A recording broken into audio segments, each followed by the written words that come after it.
Hello students. So in the previous class we have discussed about the addition polymers,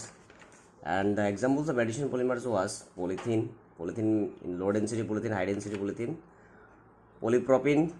Teflon, polyvinyl chloride and PAN, that means polyacrylonitrile. So today we will discuss in details the condensation or step growth polymerization. So in the first class we have discussed about the addition as well as the condensation or step growth polymer in a short form. So what is condensation or step growth polymerization? Condensation polymers are those polymers which are formed by the condensation of two or three bifunctional groups with the elimination of molecules such as water, ammonia, alcohol, etc. তো condensation polymer কি আছিল? Condensation polymer এনেকুৱা এটা polymer যিটো form হয় কেনেকৈ দুটা বা ততোধিক বাইফাংচনেল গ্ৰুপ কনডেন্স কৰি পেলাই তাতে কিছুমান সাবষ্টেন্স এলিমিনেট হয়, যেনে ওয়াটাৰ, এলকহল বা এমোনিয়া, এনেকুৱা ধৰণৰ সাবষ্টেন্স এলিমিনেট হৈ পেলাই কনডেনসেশন পলিমাৰ ফৰ্ম হয়। তো কনডেনসেশন পলিমাৰ আমি এক্সাম্পল লৈছিলোঁ নাইলন 66, নাইলন 6, তেনেকুৱা কিছুমান আছিলে। সো ইয়াক ষ্টেপ গ্ৰোথ পলিমাৰাইজেশ্যন কোৱা হয়, কাৰণ ইয়াত ষ্টেপ বাই ষ্টেপ আমাৰ মলিকুলটো ডাঙৰ হৈ গৈ থাকে। তো ফাৰ্ষ্ট আমি ইয়াতে ডিছকাছ কৰিম কনডেনসেশন পলিমাৰাইজেশ্যনৰ কিছুমান ফাংচনেল গ্ৰুপ আছে, যেনে পলিএমাইডছ। এইটো এটা পলিএমাইড দি এটা মেইন ফাংচনেল গ্ৰুপ হয়। চিমিলাৰলি পলিএষ্টাৰ্ছ, পলিএমাইডৰ ভিতৰত পৰে নাইলন 66, নাইলন 6, আৰু পলিএষ্টাৰৰ ভিতৰত পৰে টেৰিলিন, গ্লিপটেল। তাৰপিছত ফৰ্মেলডিহাইড পলিমাৰ্ছো আছে, যেনে phenol formaldehyde resin or bakelite and melamine formaldehyde resin. তো ফাৰ্ষ্ট আমি ডিছকাছ কৰিম পলিএমাইডছ। পলিএমাইডছ এক ধৰণৰ কনডেনসেশন পলিমাৰ্ছ। পলিএমাইডছ মানে কি? এমাইডছ মানে কি? এটা ফাংচনেল গ্ৰুপ যিটো CONH। ফাংচনেল গ্ৰুপটো কি হ'ল? CONH। এইটো হৈছে এমাইডৰ ফাংচনেল গ্ৰুপ। তো এই যে পলিএমাইডছ যেনে নাইলন 66, নাইলন 6 এইবিলাকত এমাইড লিংকেজ থাকে। আৰু এই যে নাইলন 6, নাইলন 66 এই নাম্বাৰকেইটা 6 বা 66 কিয়? এইটো হৈছে সিহঁতৰ নাম্বাৰ অফ কাৰ্বন এটমৰ ওপৰত ডিপেণ্ড কৰা হয়। তো ফাৰ্ষ্ট আমি ফৰ এক্সাম্পল ইয়াতে এটা লোৱা ইথাইলিন গ্লাইকল আৰু টেৰেপথেলিক এচিড, এইটো এটা হৈছে কনডেনসেশন পলিমাৰ, আৰু এইটো হৈছে টেৰিলিন বা ডেক্ৰনৰ কেনেকৈ ফৰ্ম হয়, এইটো এটা নমুনা দেখুৱাই আছে। চ' ফাৰ্ষ্ট ডিছকাছ কৰিম আমি পলিএমাইডছৰ বিষয়ে ক'লোৱেই। পলিএমাইডছত কি হয়? Generally polyamides are form by the condensation of two functional group, generally basically amines and carboxylic group. মানে কাৰ্বক্সিলিক এচিড আৰু এমাইনবিলাকৰ কনডেনসেশনৰ ফলত পলিএমাইডবোৰ ক্ৰিয়েট হয়, আৰু এই পলিএমাইডছৰ এক্সাম্পল আছে নাইলন 6, নাইলন 66, এই দুটা জেনেৰেলি আছে। চ' ফাৰ্ষ্ট আমি ডিছকাছ কৰিম প্ৰিপাৰেশ্যন অফ নাইলনছ। তো নাইলনছৰ দুটা এক্সাম্পল ইয়াতে আছে, নাইলন 66 আৰু নাইলন 6। তো নাইলন 66 কি? It is prepared by the condensation polymerization of hexamethylene diamine with adipic acid under high pressure and temperature. মানে নাইলন 66 এই পলিএমাইড বা পলিমাৰটো কেনেকৈ প্ৰিপেয়াৰ কৰা হয়? ইয়াতে দুটা কোপলিমাৰ আছে, মানে মনোমাৰ আছে। এই মনোমাৰ দুটা হ'ল, এটা হৈছে হেক্সামিথিলিন ডাইমিন, আনটো হৈছে এডিপিক এচিড। তো এইটো হৈছে adipic acid HCOC CH2 whole 4 COC। মানে ইয়াতো 6টা কাৰ্বন আছে, এটা ইয়াতে 4টা 5টা, এটা 6টা, আৰু ইয়াতো 6টা কাৰ্বন আছে। এইটো হৈছে হেক্সামিথিলিন ডাইমিন, এইটো হৈছে এডিপিক এচিড। এই হেক্সামিথিলিন ডাইমিন আৰু এডিপিক এচিডক কনডেন্স কৰিম কিহেৰে? Under high pressure and temperature. তো এইটো কনডেন্স কৰিলে আমাৰ নাইলন 66 ফৰ্ম হ'ব। আৰু ইয়াতে এমাইড লিংকেজ আছে, CONH লিংকেজ আছে। আৰু ইয়াৰ নামটো নাইলন 6,6 কি হৈছে, বা নাইলন 66 কেনেকৈ হৈছে? এই এডিপিক এচিডত 6টা কাৰ্বন আছে, হেক্সামিথিলিন ডাইমিনত 6টা কাৰ্বন আছে, সেইকাৰণে ইয়াৰ নামটো নাইলন 66 দিয়া হৈছে পলিমাৰটোৰ নাম। তো দিছ was the preparation of nylon 66, and this nylon 66 is very hard elastic fibre of high tensile strength, and it is used for the production of cloth for garments and parachutes use kora hoy। fiber for car tires, মানে car tire preparation কৰাৰ কাৰণে ইয়াত যিখিনি খুঁটা লাগে, thread লাগে বা fibre লাগে, এইখিনি ইউজ কৰা হয়। and also used for the bristles for brushes etc. So this was the preparation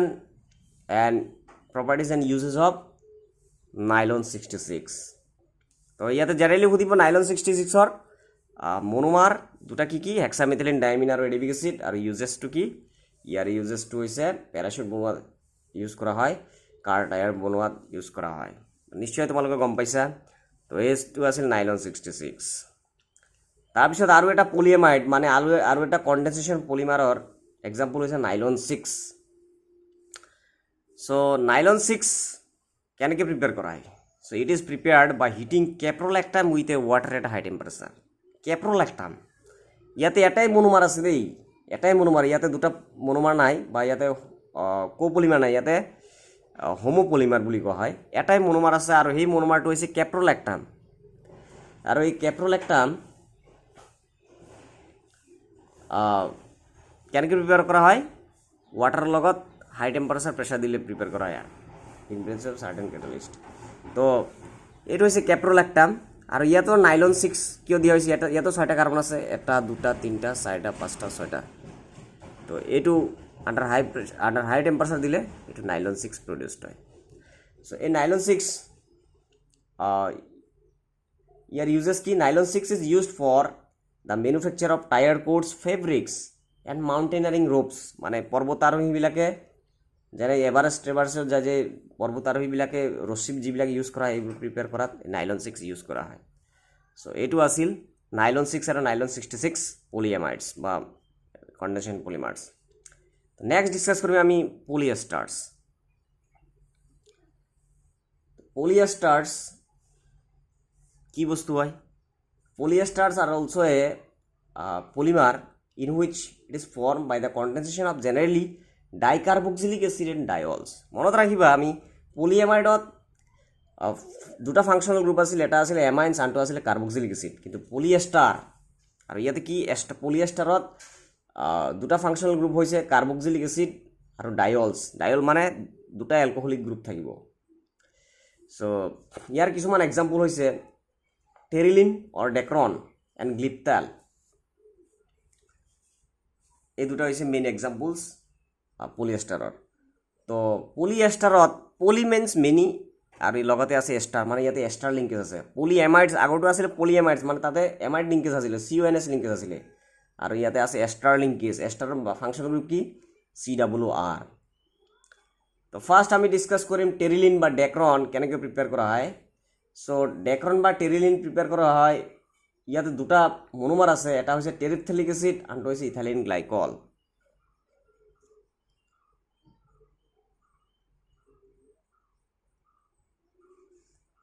এইটো হৈছে ইথাইলিন গ্লাইকল মানে ইয়াতে ডাইঅল কি হৈছে ইয়াতে এটা OH আছে ইয়াতে এটা OH আছে লগতে দিয়া আছে টেৰিপথেলিক এসিড মানে বেনজিনৰ লগত যদি দুটা 1,4 পজিশন মানে পেৰা পজিশন হয় তেনেহলে এইটো টেৰিপথেলিক এসিড হয় এটা বেনজিনৰ লগত COOH থাকিলে বেনজোইক এসিড আৰু এটা নিয়াৰ দুটা COOH যদি উচৰা-উচৰি থাকে বা অৰ্থ পজিশন থাকে তেনেহলে তাক কোৱা হয় থেলিক এসিড কিন্তু যদি 1,4 পজিশন হয় তাক কোৱা হয় টেৰিপথেলিক এসিড বেনজিন 1,4 ডাইকাৰ্বক্সিলিক এসিড বুলি কোৱা হয় তো আমাৰ টেৰিলিন বা ডেক্ৰনত দুটা মনোমাৰ কি দুটা কোপলিমাৰ কি এটা হৈছে টেৰিপথেলিক এসিড আনটো হৈছে ইথাইলিন গ্লাইকল এই টেৰিপথেলিক এসিড আৰু ইথাইলিন গ্লাইকলক under catalyst in presence of catalyst আৰু টেম্পাৰেচাৰ দিলে আমাৰ টেৰিলিন বা ডেক্ৰন প্ৰডিউসড হয় ইয়াতে ক্যাটালিস্টৰ নাম হৈছে zinc acetate antimony trioxide catalyst তো এইটো হৈছে preparation of terylene or dacron now what is the uses of terylene or dacron terylene is a strong and a crease resistant fiber and it is used in blending with cotton and wool fibers for making magnetic recording tapes and as glass reinforcing materials in safety helmets তো ইয়াতে দিছে এইটো একই কথাই কৈছো এই কথাখিনি দিয়া আছে ইয়াতে হেলমেট প্ৰিপেয়াৰ কৰাটো টেৰিলিন ইউজ কৰা হয় সো এইটো এটা আছিল টেৰিলিনৰ প্ৰিপাৰেশ্যন আৰু ইউজেছ সো নেক্সট ডিসকাস কৰিম আমি গ্লিপটেল ইয়াতে দিয়া নাই আৰু এটা আছে পলিএস্টাৰ গ্লিপটেল বুলি কয় গ্লিপটেলো সেম ইয়াতে কাৰ্বক্সিলিক এসিড আৰু ইথাইলিন গ্লাইকল থাকিব তো ইয়াতে গ্লিপটেলৰ মনোমাৰ দুটা হৈছে বা কোপলিমাৰ দুটা হৈছে ইথাইলিন গ্লাইকল আনটো হৈছে থেলিক এচিড টেৰিলিনত আছিলে ইথাইলিন গ্লাইকল আৰু টেৰেথেলিক এচিড আৰু ইয়াতে আছে ইথাইলিন গ্লাইকল আৰু থেলিক এচিড মানে বেঞ্জিনৰ লগত দুটা ওচৰা ওচৰি কাৰ্বক্সিলিক গ্ৰুপ তো গ্লিপ্টাল কেনেকৈ প্ৰিপেয়াৰ কৰা হয় গ্লিপ্টালক প্ৰিপেয়াৰ কৰা ইথাইলিন গ্লাইকল আৰু থেলিক এচিডক পলিমাৰাইজ কৰিলে গ্লিপ্টাল প্ৰডিউচ কৰা হয় আৰু গ্লিপ্টালৰ ইউজেছ কি glyptal is used in the manufacture of paints and lacquers and for making building material such as asbestos cement মানে গ্লিপ্টালক আমি পেইণ্ট প্ৰিপাৰেশ্যনত ইউজ কৰা হয় আৰু এছবেষ্টছ আৰু চিমেণ্ট আমাৰ এছবেষ্টছ টিনাবিলাক আছে নহয় সিমিলাৰলি চিমেণ্ট ইউজ প্ৰিপাৰেশ্যন কৰাত আমাৰ গ্লিপ্টাল ইউজ কৰা হয় তো এইখিনি আছিল পলিয়েষ্টাৰ আৰু পলিএমাইড আমি ডিছকাছ কৰিলোঁ এতিয়া ডিছকাছ কৰিম formaldehyde polymers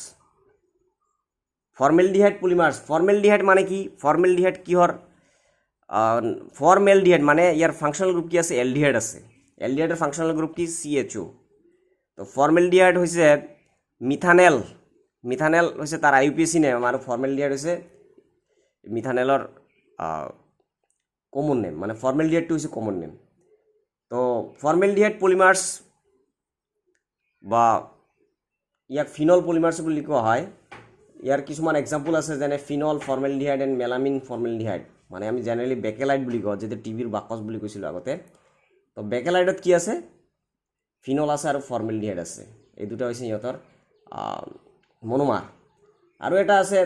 melamine formaldehyde resins so' these are the two examples of formaldehyde polymer মানে বেকেলাইট আৰু মেলামিন ফৰ্মেলডিহাইড ৰেজিন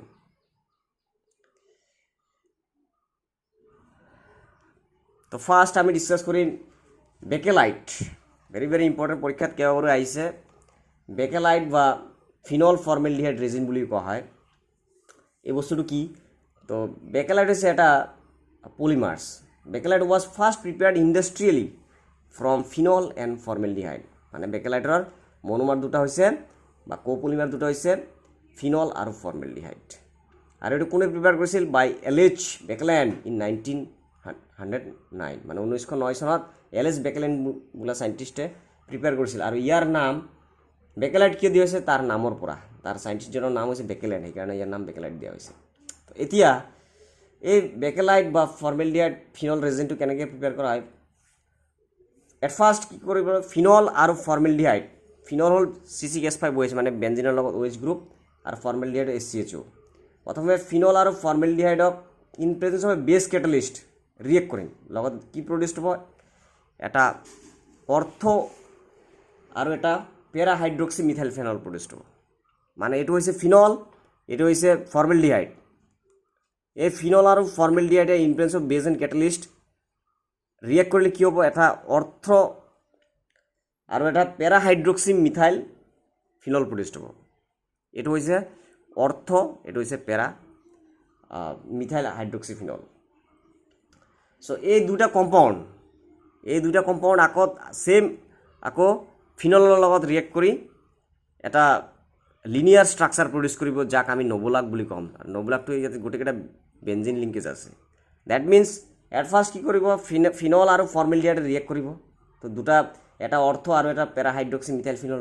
প্ৰডিউচ কৰিব তাৰপিছত এই দুটা মানে অৰ্থ আৰু পেৰা হাইড্ৰক্সি মিথাইল ফিনলে আকৌ নতুন এটা ফিনলৰ লগত ৰিয়েক্ট কৰি এনেকৈ এটা লিনিয়াৰ ষ্ট্ৰাকচাৰ ক্ৰিয়েট কৰিব যাক আমি নবুলাক বুলি কওঁ নবুলাক তো এইটো ইয়াতে দুটা তিনিটা ষ্টেপ আছে প্ৰথমে নবুলাক ক্ৰিয়েট হৈছে নবুলাক প্ৰিপেয়াৰ হোৱাৰ পিছত এই নবুলাকক আমি হিট কৰিব লাগিব কাৰ লগত with formaldehyde that means novolac preparation কৰাৰ পিছত নবুলাকক আমি আকৌ ফৰ্মেলডিহাইডৰ লগত ট্ৰিট কৰিম আৰু ইয়াতে কি কৰিলে ইয়াত ক্ৰছ লিংকিং হ'ব আৰু ক্ৰছ লিংক কৰাৰ ফলত ইয়াতে 3 ডাইমেনশ্যনেল এটা পলিমাৰ প্ৰডিউচ হ'ব যাক আমি বেকেলাইট বুলি কওঁ প্ৰথমে কি কৰিছোঁ ফিনল আৰু ফৰ্মেলডিহাইড ৰিয়েক্ট কৰিছোঁ অৰ্থ মিথাইল হাইড্ৰক্সি ফিনল আৰু পেৰা মিথাইল হাইড্ৰক্সি ফিনল প্ৰডিউচ কৰিছোঁ আৰু দুয়োটা আকৌ আমি ডিফাৰেণ্টলি ফিনলৰ লগত ৰিয়েক্ট কৰি এটা নবুলাক পাইছোঁ আৰু এই নবুলাকক আমি আকৌ ফৰ্মেলডিহাইডৰ লগত ক্ৰছ লিংকিং কৰি এটা 3 ডাইমেনশ্যনেল ষ্ট্ৰাকচাৰ পাইছোঁ যাক আমি বেকেলাইট বুলি কওঁ এইটো হৈছে বেকেলাইট চ' বেকেলাইট হৈছে এটা থাৰ্মোছেটিং প্লাষ্টিক আমি আগতে কৈ আহিছোঁ and it is resistant to the action of water organic solvents and most of the acids it possesses strong electrical insulation properties so these are the properties of bakelite now what are the uses of bakelite Bakelite is used as a varnish in the plywood and cardboard industries. It is also used as an insulator and for the production of cycle and automobile parts, radio and television bodies. মানে Bakelite কিহত use কৰা হয় টিভিৰ body বনোৱাতে use কৰা হয় ৰেডিঅ'ৰ cover যিটো body এইটো প্ৰিপাৰেশ্যনত ইউজ কৰা হয় অটোমোবাইল পাৰ্টছ প্ৰিপেয়াৰ কৰাত ইউজ কৰা হয় so' this was the uses of bakelite আৰু নবুলাকক কিহত ইউজ কৰা হয় নবুলাক মানে যিটো আধাতে ফৰ্ম হৈছে বেকেলাইট প্ৰিপেয়াৰ ফৰ্ম হোৱাৰ আগতে যিটো প্ৰিপেয়াৰ হৈছে নবুলাক ইজ ইউজড ইন পেইণ্টছত ইউজ কৰা হয় কালাৰ চ' এইটো আছিল বেকেলাইট বা ফিনল ফৰ্মেলডিহাইড ৰেজিনৰ এটা প্ৰিপাৰেশ্যন আৰু ইউজেছ আৰু লাষ্ট আমাৰ ফৰ্মেলডিহাইড ৰেজিন আৰু এটা আছে যাৰ নাম হৈছে মেলামিন ফৰ্মেলডিহাইড ৰেজিন এই melamine formaldehyde resin is form by the condensation of melamine with formaldehyde melamine আৰু ফৰ্মেলডিহাইডৰ লগত পলিমাৰাইজ কৰিলে কণ্ডেন্স কৰিলে আমি মেলামিন ফৰ্মেলডিহাইড ৰেজিন পোৱা যায় তো এই মেলামিন ফৰ্মেলডিহাইড ৰেজিনৰ মনোমাৰটো কি এটা হৈছে মেলামিন আনটো হৈছে ফৰ্মেলডিহাইড মানে মিথানেল তো এই মেলামিনৰ IUPAC নামটো হৈছে 246 ট্ৰাইমিনো 135 ট্ৰাইএজিন 246 ট্ৰাইমিনো 135 ট্ৰাইএজিন ইয়াৰ IUPAC নেম আৰু ইয়াৰ কমন নেমটো হৈছে মেলামিন আৰু এইটো হৈছে ফৰ্মেলডিহাইড ইয়াৰ IUPAC নেমটো হৈছে মিথানেল তো এই দুটা পলিমাৰাইজ কৰিলে এটা ইণ্টাৰমিডিয়েট ৰেজিন ইণ্টাৰমিডিয়েট প্ৰডিউচ হ'ব ফাৰ্দাৰ এইটো পলিমাৰাইজ কৰিলে মেলামিন পলিমাৰ বা মেলামিন ফৰ্মেলডিহাইড ৰেজিন প্ৰডিউচ হয় এইটো হৈছে মেলামিন ফৰ্মেলডিহাইড ৰেজিন তো ইয়াৰ ইউজেছটো কি melamine formaldehyde resin is used for making crockery which do not break on dropping তো ইয়াতে আমি কণ্ডেনচেশ্যন পলিমাৰ্ছ শেষ কৰিলোঁ আৰু সিহঁতৰ পলিএমাইডছ আৰু পলিএষ্টাৰ আৰু ফিনল ফৰ্মেলডিহাইড ৰেজিনবিলাক ডিছকাছ কৰিলোঁ নিশ্চয় তোমালোকে গম পাইছা তো এইবিলাকৰ ইউজেছ চিমিলাৰলি ইউজেছ লগতে মনোমাৰ কোপলিমাৰ হোমোপলিমাৰ এইবোৰ পৰীক্ষাত আহে তো নিশ্চয় তোমালোকে গম পাইছা আৰু তোমালোকে ভিডিঅ'বিলাক কম চাই আছে মানে ভিউজ কম হৈ আছে গোটেইকেইটা চোৱা নাই চাগে তো নিশ্চয় চাই পেলাই ভাল পাবা যদি বুজা নাই মোক কমেণ্ট কৰিবা থেংক ইউ